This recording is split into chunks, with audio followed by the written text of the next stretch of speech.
Video देखने से पहले अगर आपने मेरे चैनल को सब्सक्राइब और शेयर नहीं किया है तो पहले कर दीजिए और अगर वीडियो पसंद आता है तो लाइक का बटन दबाना ना भूलें। एवरीवन, मैं doctor Nishi Washne relief from pain part 8 में आप सभी का स्वागत करती हूँ। इस वीडियो में मैं आपको बताऊंगी कि हम स्ट्रोक पेशेंट की रिकवरी को कैसे फास्ट कर सकते हैं। कुछ छोटे छोटे स्टेप्स हैं जिसमें हमें बहुत ज़्यादा ध्यान देने की ज़रूरत है और स्ट्रोक पेशेंट के लिए बहुत ज़्यादा हेल्पफुल रहेंगे।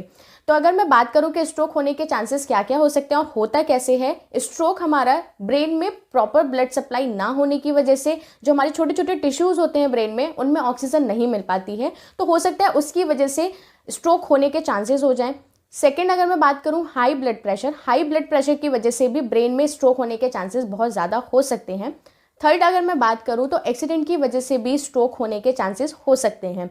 तो अगर मैं बात करूं कि स्ट्रोक पेशेंट में सिम्टम्स क्या क्या दिखाई देते हैं, स्ट्रोक पेशेंट में हमारे हाफ साइड की जो बॉडी होती है वो पैरालिसिस होने के चांसेस होते हैं, चाहे वो राइट साइड की हो चाहे वो हमारी लेफ्ट साइड की हो। तो उसमें हमारे फेशियल भी, हमारा फेस भी उनमें इन्वॉल्व हो सकता है, उस पर भी हमारी पैरालिसिस हो सकती है। तो पेशेंट को हमें इस टाइम पे मोटिवेट रखने के लिए हमें क्या क्या उसके साथ हमें कोऑपरेट करना पड़ेगा, क्या क्या चीज़ें हमें करनी पड़ेंगी, तो आज हम इस वीडियो में पूरा सीखेंगे। स्ट्रोक पेशेंट के लिए हमें बहुत छोटी छोटी चीज़ों पे ध्यान क्या देने की ज़रूरत है। जैसे अगर पेशेंट बैठा हुआ है तो पेशेंट की हमें पोजीशनिंग चेंज कराती रहनी होगी। अगर पेशेंट राइट साइड लेटा है तो उसको हम उसको ऐसे नहीं बोलेंगे कि आप उसकी तरफ प्रेशर डालो, जो अफेक्टेड साइड है उस पर प्रेशर डालने की ज़रूरत है, नहीं। हम उसमें बेसिकली हम पिलो का यूज़ कर सकते हैं जिससे पेशेंट को नॉर्मल बहुत ज़्यादा अनकंफर्टेबल ना हो। पेशेंट की जो हमारी मसल्स हैं और जो उसकी बोन्स हैं, जो आपके जॉइंट्स हैं, वो पेशेंट के बहुत ज़्यादा स्टिफ ना हो और पेशेंट बहुत आराम से सो सके। तो पोजीशनिंग कैसे करनी है, आपको पोजीशनिंग के लिए पिलो का यूज़ करना है। अगर आप अफेक्टेड साइड से पेशेंट को लिटा रहे हैं, जो भी अगर आपका लेफ्ट साइड है तो लेफ्ट साइड अगर पेशेंट को अगर हम लिटा रहे हैं तो उसके लिए हमें पेशेंट को पिलो लगाने की ज़रूरत है। अगर नॉर्मली स्ट्रोक पेशेंट अगर राइट साइड जो उसकी नॉन अफेक्टेड साइड है, अगर हम उस तरफ उसको लिटा रहे हैं तो पेशेंट को नॉर्मल हम पिलो लगा के और उसका नॉर्मल जो अफेक्टेड हाथ है उसको हम पिलो से हम उसके क्योर कर सकते हैं, जिससे कि अगर पेशेंट सुबह उठेगा तो थोड़ा फ्रेश रहेगा, उसके जॉइंट्स उसके स्टिफ नहीं मिलेंगे। बात करें कि स्ट्रोक पेशेंट में हमें क्या कर सकते हैं, उस टाइम पे पेशेंट क्या होता है, बहुत ज़्यादा अपने आप को कमज़ोर महसूस करने लगता है कि अब मैं ठीक हो भी पाऊँगा या मैं ठीक नहीं हो पाऊँगा। तो उसके साथ हमें कुछ उसकी जो उसको बहुत ज़्यादा चीज़ें अच्छी लगती हैं तो हमें वो सारी चीज़ें उसके सामने करनी है। जैसे कि उसका फेवरेट म्यूज़िक चलाना, उसकी ऐसी कोई एक्टिविटीज़, जैसे उसको जिस चीज़ में लाइक आर्ट में या उसको किसी भी चीज़ में उसको बहुत ज़्यादा इंटरेस्ट आता है, हमें उसके सामने वो सारी चीज़ें एक्टिविटीज़ करनी होती है। तो पेशेंट की फैमिली को और पेशेंट को दोनों को कोऑपरेट करना होता है जिससे कि वो पेशेंट की रिकवरी फास्ट हो सके। पेशेंट के लिए, अगर पेशेंट है तो पेशेंट को बहुत ज़्यादा लंबे टाइम तक हमें सीधे नहीं लिटाना है। हो सकता है बैक में उसकी प्रॉपर ऑक्सीजन ना मिल पाए तो चांसेस होते हैं बहुत सारी चीज़ों में कि जैसे कि प्रॉपर ब्लड सर्कुलेशन, उसका पैर सो सकता है या उसके हो सकता है बैड सोर बन जाए। तो इन सारी चीज़ों को क्योर करने के लिए हमें बहुत ज़्यादा उसको मोबिलाइज करना होगा। कभी करवट से लिटा दो, कभी उसको बैठा दो, नहीं तो हम उसको सहारा लेके, अगर वो चलने लायक हो तो हम उसको वॉकर के सहारे हम उसको पेशेंट को बोलेंगे थोड़ा मोबिलाइज हो जाए।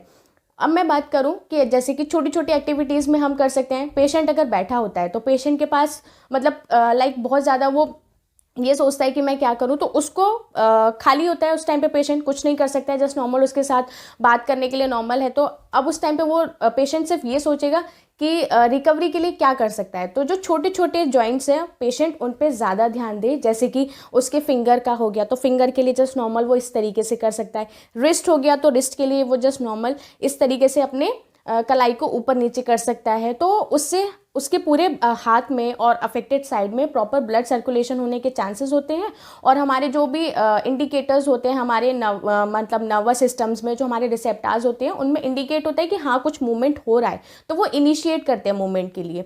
नेक्स्ट बात करूँ, अगर पेशेंट जैसे नॉर्मल बैठा हुआ है और पेशेंट के जैसे कि कभी भी अगर आप उसको बुला रहे हैं या अगर आप कुछ भी उसको चीज़ दे रहे हैं तो उसके जो नॉन अफेक्टेड, जैसे कि माना लेफ्ट साइड का उसका अफेक्टेड साइड है और राइट साइड उसकी नॉर्मल साइड है, तो अगर आप कभी भी उसको दें कोई भी सामान या उसको बुलाएं तो उसको जो अफेक्टेड साइड है उस तरफ से बुलाएं, जिससे कि पेशेंट कमर से अपना पूरा मूव करेगा। तो जैसे अगर किसी ने बुलाया तो वो इस तरफ से देखेगा, तो जो उसका लेफ्ट साइड है वो नॉर्मल उसका रहेगा और वो मूव करने की कोशिश करेगा। वो छोटे छोटे जो मूवमेंट्स होते हैं पेशेंट को रिकवरी के लिए बहुत हेल्प करते हैं। जैसे कि अब गिलास दिया तो गिलास वो पकड़ने के लिए इस तरीके से ट्रंक को रोटेट करेगा, मतलब कमर को रोटेट करेगा, तो जिसकी वजह से वो कोशिश कर रहा है और वो हेल्प करने में थोड़ी जो हमारी रिकवरी है वो थोड़ा फास्ट करने की कोशिश कर रहा है। तो ये छोटी छोटी चीज़ें हैं। पेशेंट को कभी भी सामने से हम कोई भी जैसे बुलाने की हम बात करें, अगर हम आवाज़ लगाए तो पेशेंट को बिल्कुल ऐसा नहीं है कि आप बिल्कुल बहुत ज़्यादा पैम्पर कर रहे हो, उसको थोड़ा सा एक्टिव बनाइए उस टाइम पे और उसको बोलिए कि नहीं, अगर वो पेशेंट बहुत ज़्यादा लेथार्जिक, बहुत ज़्यादा थका हुआ है कि नहीं, उसको इनिशिएट करिए कि नहीं आपको कोई मूवमेंट करना है, सारी चीज़ें करनी है। पेशेंट को बेड के साइड पे बिठाए और उसको पेशेंट को बोलें कि अपना पैर ऊपर उठाए, तो जिससे कि उसके जो पैरों का ब्लड सर्कुलेशन है वो पूरा जाएगा, ऊपर लेग्स तक जाएगा, और जिससे कि जो भी मैंने पहले बताया कि जो हमारा नर्वस सिस्टम है वो इंडिकेट करेगा कि हाँ कुछ पैरों की मूवमेंट हो रही है, तो वो हमारे हेल्प करेगा, एक्सरसाइज में थोड़ा हमारा हेल्प करेगा मूवमेंट एक्टिवेट करने के लिए।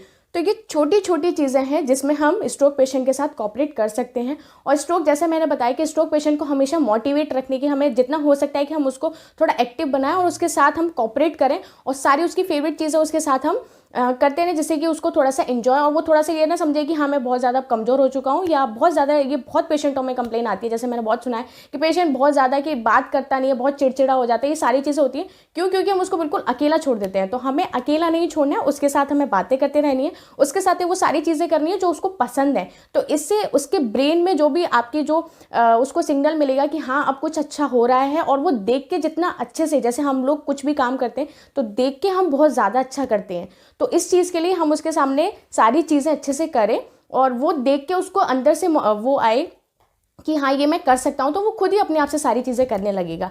तो ये सारी चीज़ें मैंने आपको स्ट्रोक पेशेंट के बारे में बताई कि ये छोटी छोटी चीज़ें हैं, आप उनके साथ कर सकते हैं पेशेंट के साथ। और बाकी स्ट्रोक पेशेंट को बचने के लिए हमें क्या, मतलब स्ट्रोक है तो स्ट्रोक से बचने के लिए हम क्या क्या कर सकते हैं। तो स्ट्रोक से बचने के लिए हमें बहुत कम, हमें नमक का जो भी है हम नॉर्मल नमक लें, ज़्यादा हमें हाई नमक नहीं लेना है, ठीक है। और हमें जितना हो सके हम कोलेस्ट्रॉल थोड़ा अपना कम खाना शुरू करें। जो भी आपके सैचुरेटेड फूड, जैसे कि बहुत ज़्यादा हम डीप फ्राई चीज़ें खाते हैं या हम बर्गर पिज़्ज़ा, ये थोड़ा सा आप अपने मतलब कम करें इसको, मतलब बहुत ज़्यादा फ्रिक्वेंटली ना लें, तो ये स्ट्रोक होने के मतलब चांसेस आपके लेस हो सकते हैं। बहुत से लोग होते हैं जो एक्सरसाइज नहीं करते हैं, बहुत ज़्यादा आराम से रहते हैं, जिनकी बहुत ज़्यादा एक्टिव लाइफ नहीं होती है, तो वो थोड़ा मॉर्निंग में 15-20 मिनट के लिए बाहर जाके अपना मतलब वॉक कर लें, थोड़ा सा जॉगिंग कर लें और थोड़ा डीप ब्रीदिंग एक्सरसाइज कर सकते हैं, जो मैंने ऑलरेडी पिछले वीडियो में बताई हैं, तो वो आप सारी ये फॉलो कर सकते हैं, जिससे कि पेशेंट के स्ट्रोक के चांसेस कम होते हैं। तो आप ये सारी एक्सरसाइजेस फॉलो करें, पेशेंट के साथ ये कोऑपरेट करें। होप ये सारी आपको टिप्स बहुत पसंद आई होंगी और आप इनको अगर फॉलो करेंगे तो डेफिनेटली पेशेंट की रिकवरी थोड़ी फास्ट होना शुरू हो जाएगी। पेशेंट की रिकवरी के लिए हमें एक्सरसाइजेस में क्या करना है तो वो मैं आपको नेक्स्ट वीडियो में बताऊंगी। अपर बॉडी के लिए और लोअर बॉडी के लिए वो मैं नेक्स्ट वीडियो लेके आऊँगी, तो आप उसको देखना ना भूलें। और अगर ये आपको वीडियो पसंद आया है तो उसके लिए आप मेरे चैनल को लाइक, सब्सक्राइब और शेयर करना ना भूलें। जिसको भी ये ज़रूरत है उनके साथ ये वीडियो ज़रूर शेयर करें, उनकी भी थोड़ी हेल्प हो सके। तो थैंक यू सो मच।